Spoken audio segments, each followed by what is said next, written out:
Hello, movie lovers. Welcome back to Cine Explorers. What went wrong? Episode 2. Shoe ఎందుకురా అలా అరుస్తావు? Stress చేసి అరిస్తే vocal card జరిగిపోయి voice దెబ్బతింటది తెలుసా? ఈడు మాట చెవులు దిమ్మకపోతున్నాయి. ఈరోజు మనం మాట్లాడుకోబోయేది కోలీవుడ్ స్ప్రైట్ కంగువా. లౌడ్గా కాకుండా నెమ్మదిగా మాట్లాడదాం. రిలీజ్కి ముందు ఎక్స్పెక్టేషన్స్ రిలీజ్ బస్ అయితే స్కై లెవెల్లో ఉంది. వాళ్ళు రిలీజ్ చేసిన కంటెంట్ కూడా ప్రామిసింగ్ ఉండడం అండ్ సూర్య కూడా ఎప్పుడు లేనంత పాన్ ఇండియా లెవెల్లో ప్రమోషన్స్ చేసుకుంటూ వచ్చారు.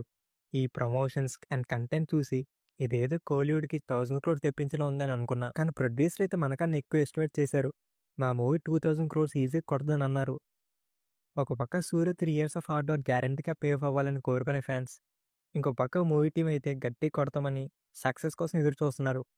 కానీ నాకు మా ఫ్రెండ్ గాడికి అయితే ఎక్కడో ఈ డైరెక్టర్ శివ ఇంత బిగ్ బడ్జెట్ పీరియాడిక్ ఫ్యాంటసీ మూవీని హ్యాండిల్ చేయగలరా అనే డౌట్ అయితే ఉంది. ఇంకా టాక్ ఏంటో రిజల్ట్ ఏంటో మనందరికి తెలిసిందేగా. ఇంకా సూర్య ఫ్యాన్స్ పరిస్థితి అయితే ఇదే.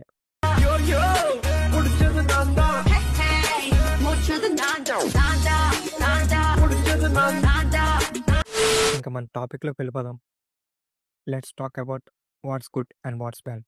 పెద్దలు చెప్పినట్టు ముందు మంచి విషయాలు మాట్లాడుకుందాం, తర్వాత ఈ మూవీ గురించి చెప్పుకోవాల్సిన పాయింట్స్ అయితే చెప్పుకుందాం. కంగువాకి ది బిగ్గెస్ట్ హైలైట్ అనొచ్చు ఆర్ ది సేవియర్ అనొచ్చు అదే డిఎస్పి మ్యూజిక్. అండ్ కంప్లైంట్ కూడా అదే. ఈ కంప్లైంట్ గురించి తర్వాత డీటెయిల్గా మాట్లాడదాం. సీరియస్గా మూవీ చూస్తున్నప్పుడు సడన్గా బ్రేక్ లాగా చూస్తున్న మూవీ ఫ్లోని డిస్టర్బ్ చేసేలా సాంగ్స్ వస్తాయి, కానీ ఈ మూవీలో సాంగ్స్ అయితే అలా రావడం వల్లే ఒక రిలీఫ్ ఇస్తాయి. డిఎస్పి కంపోజ్ చేసిన ఫైర్ సాంగ్, మన్నింపు, కంగువా టైటిల్ ట్రాక్ ఇవైతే ఒక ఫీల్డ్లోకి తీసుకెళ్తాయి. సాంగ్స్ పరంగా డిఎస్పి 100% సాటిస్ఫై చేశారు. యువలో సాంగ్ అయితే అది కన్సిడర్ చేయాల్సిన లేదు. ప్రెజెంట్ డే పోర్షన్ స్ట్రిమ్ చేసినప్పుడు ఈ సాంగ్ ఎగిరిపోయింది. సినిమాటోగ్రఫీ స్టన్నింగ్గా ఉంది. పీరియాడిక్ పోర్షన్స్లో నేచురల్ లైట్లో షూట్ చేయడం వల్ల ప్రతి ఫ్రేమ్లో ఒక రకమైన రిచ్నెస్ కనిపిస్తుంది. హీరోయిన్ విలన్ క్లాన్స్ని డిఫరెన్షియేట్ చేయడానికి కలర్ గ్రేడింగ్ బాగా యూజ్ చేసుకున్నారు. ఫ్రేమ్కి రిచ్నెస్ తెచ్చింది బెటర్ విజువల్స్ అయితే దీన్ని నిలబెట్టింది సూర్యనే. తన పర్ఫార్మెన్స్తో మూవీని మోసారు. ఈ మూవీ కోసం 3 years డెడికేటెడ్గా వర్క్ చేసి 6 pack చేసి కంగో క్యారెక్టర్ కోసం బ్లడ్ అండ్ స్వెట్ పెట్టారు. ఇంకా ఈ పీరియాడిక్ పోర్షన్స్లో వరల్డ్ బిల్డింగ్, డిఫరెంట్ ఐలాండ్స్లో ఉన్న 5 clans అదే ప్రణవాది కోన, కాపాల కోన, అరణ్య కోన, హిమకోన, సాగర్ కోన. ఈ 5 clans వాళ్ళ వే ఆఫ్ లివింగ్, వాళ్ళ కస్టమ్స్, జియోగ్రఫీ ఇవన్నీ డైరెక్టర్ బాగా ఇంట్రడ్యూస్ చేసి నరేట్ చేశారు అంతే. అంతమించి ఏం చేయలేదు. ఈ మూవీలోనే మేజర్ యాక్షన్ బ్లాక్స్ విజువల్గానే కాదు మ్యాసివ్గా కూడా బాగా కొరియోగ్రాఫ్ చేశారు. మెయిన్గా ఇంప్రెస్ చేసింది హిమోకోనకి వెళ్ళే దారిలో ఆ ఎపిసోడ్ అండ్ క్లైమాక్స్ అయితే చాలా బాగా డీల్ చేశారు. ఇట్స్ టైమ్ ఫర్ పెద్దలు చెప్పిన మాట మనకి బాగా కావాల్సిన పాయింట్స్ అదే నెగటివ్స్. Watts bad? నీ మాట ప్రకారం ఫ్లాప్ సినిమా తీసి లాస్ చూపించాలి నాకు. మీరు నా మీద నమ్మకం ఉంచండి సార్. మీ లాస్ట్ చూసుకోవడానికి మీ 2 కళ్ళు సరిపోవు సార్. ఫిక్స్ అయిపోండి okay, all the best sir. All the worst అనండి sir. Starting 5 minutes interesting start అవుతుంది. That comes present day portions. అటు ఎంటర్టైన్మెంట్ ఇవ్వలేదు, ఇటు ఎంగేజ్ చేయలేదు కూడా. ఫ్రాన్సిస్ లాంటి రోల్ సూర్యకి కేక్ వాక్ అని చెప్పొచ్చు. మరి శివ డిజైన్ చేసిన ఈ రోల్ ఏంటో. ఏదో సూర్య వాయిస్ పెట్టడం బాగానే ఉంది, కానీ కొన్ని సీన్స్లో పర్ఫెక్ట్గా సింక్ అవ్వలేదు.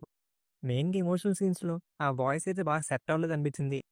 ఎమోషనే పడలేదు, మళ్ళీ వాయిస్తో మా పనే ఉందంటారా?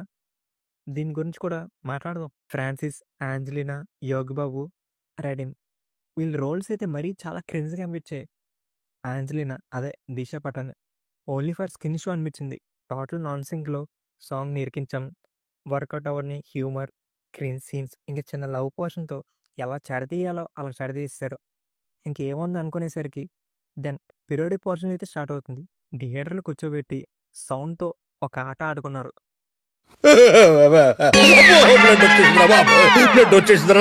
ఇదే పరిస్థితి. సౌండ్ మిక్సింగ్ అయితే వర్స్ట్ అసలు. ఇందాక చెప్పినట్టు ఈ సినిమాకి highlight and the saviour DSP మ్యూజికే. అండ్ కంప్లైంట్ కూడా ఈ మిక్సింగే. ఇదే అనుకుంటే మనకి ఇంకో బోనస్ కూడా ఉంది. అదే ప్రతి ఒక్కరు అరుస్తూనే ఉంటారు. ఎక్కడో 1-2 చోట్ల అయితే పర్వాలేదు, కానీ మొత్తం మూవీ కూడా ఎలాగే ఉంటుంది. అండ్ ఇప్పుడు స్క్రీన్ ప్లే గురించి మాట్లాడదాం.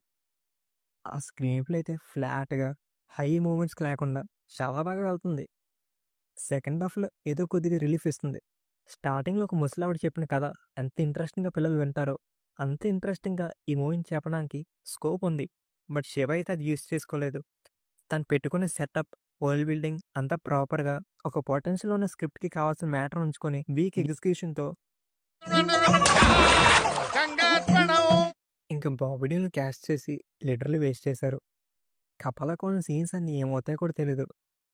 స్టార్టింగ్లో కపాల అనే వృక్షాన్ని వీళ్ళు పూజిస్తున్నట్టు, రక్తంతో అభిషేకం చేస్తున్నట్టు ఇవన్నీ బాగా నెరవేర్ చేశారు. కానీ ఏది చూపించరు. ఈ కపాలకి ప్రణవాది కోనకి అసలు గొడవ ఏంటి? కపాలలో ఒక ఇద్దరు క్యారెక్టర్స్ బాగా రాసుకొని యూజ్ చేసుకుని ఉంటే సాలిడ్గా విలన్స్ అయ్యి ఉండేవారు కదా. ఉదిరన్ క్యారెక్టర్ కూడా గుర్తున్న కారణం అది బాబీడీలు చేశారు కాబట్టి. నాకు స్పేస్ కావాలి, కొంచెం స్పేస్. కొన్ని సినిమాల్లో స్పేస్ ఉండదు ఇరికించడానికి. ఇక్కడ స్పేస్ చాలా ఉంది. ప్రెసెంట్ పోర్షన్స్ కొంచెం తగ్గించింది. కంగువాకి ఉదిరన్కి మంచిగా ఫేస్ అప్ పెట్టుంటే సినిమా ఒక బెటర్గా ఉండేది. బేసిక్గా శివ దగ్గర ఓ మంచి ఇంట్రెస్టింగ్ ప్లాట్, ఎమోషన్స్ అన్నీ బాగున్నా అవన్నీ జస్ట్ నెరెక్ట్ చేసి వదిలేశారు. మూవీని అంతా యాక్షన్ ఎపిసోడ్స్ నింపేశారు అంతే. ద బేసిక్ ప్రాబ్లం ఏంటో తెలుసా కంగువాకి? గెస్ చేయండి. అదే డ్రామా. జస్ట్ ఒక చిన్న సిచ్యువేషన్తో ఏదో ఫాస్ట్ ఫార్వర్డ్ తీసుకుని వెళ్తారు తప్ప ఎక్కడ ఏ క్యారెక్టర్ కనెక్ట్ చేయరు. దీంతో ఎడిటింగ్ కూడా. అండ్ ఈ మూవీలో main core point child emotion and promise. అవన్నీ కరెక్ట్ మీటర్లు పడి ఉంటేనా సినిమా ఇంకో విధంగా ఉండేది. పొరువానికి వాళ్ళ పేరెంట్స్ మధ్య బాండ్ని బాగా ఎస్టాబ్లిష్ చేయరు. కంగువ పొరువాన్ని తన కొడుకులా చూసుకుంటానని ప్రామిస్ చేస్తాడు. పొరువాన్ని వాళ్ళ మదర్ చనిపోయేటప్పుడు అక్కడ వాళ్ళ కంగువ ప్రామిస్ చేస్తున్నప్పుడు మనకు రావాల్సిన ఎమోషన్ అయ్యి కూడా రాదు. అండ్ ఇదంతా పక్కన పెట్టేసి మన ప్రజెంట్ పోర్షన్కి వచ్చింది. స్ట్రేంజర్ థింగ్స్ అదే సేల్ఫై వస్తుంది కదా, నెక్స్ట్ ఇయర్ వస్తుంది. దానికన్నా ముందు ఈ మూవీలో చిన్న క్యామియో ప్లే చేసింది ఎలివెన్. కానీ ఈ క్యారెక్టర్ పేరు ఎలివెన్ కాదు, జెటా. ఈ జెటా క్యారెక్టర్ ద్వారా మనం ఎలివెన్ చూసుకుంటాం. రష్యన్ ల్యాబ్ సెంటర్లో ఏ ఎక్స్పెరిమెంట్ చేస్తారో సరిగ్గా చెప్పరు. కానీ బట్ ఆ ఎక్స్పెరిమెంట్ గురించి అయితే మన పార్టీలు చూడాల్సి ఉంటుంది. జెటా తప్పించుకొని గోవాకి ఎందుకు వచ్చింది? మేబీ కంగువా అదే ఫ్రాన్సిస్ ఉన్నాడు కాబట్టి, ఆర్ఎల్స్ సినిమాటిక్ లిబర్టీని అవ్వచ్చు, లేకపోతే కెనడియన్ రైటింగ్ కూడా అనుకోవచ్చు. ఓవరాల్గా చెప్పేది ఏంటంటే పొటెన్షియల్ ఉన్న పాయింట్ని డైరెక్టర్ శివ గారు స్క్రీన్ మీద సరిగ్గా ట్రాన్స్లేట్ చేయలేకపోయారు. కంగువా మీకు నచ్చిందా? మీ ఒపీనియన్ ఏంటో కమెంట్ చేయండి. నెక్స్ట్ వీడియోతో మీ ముందుకు వచ్చేస్తాను. అంతవరకు టాటా.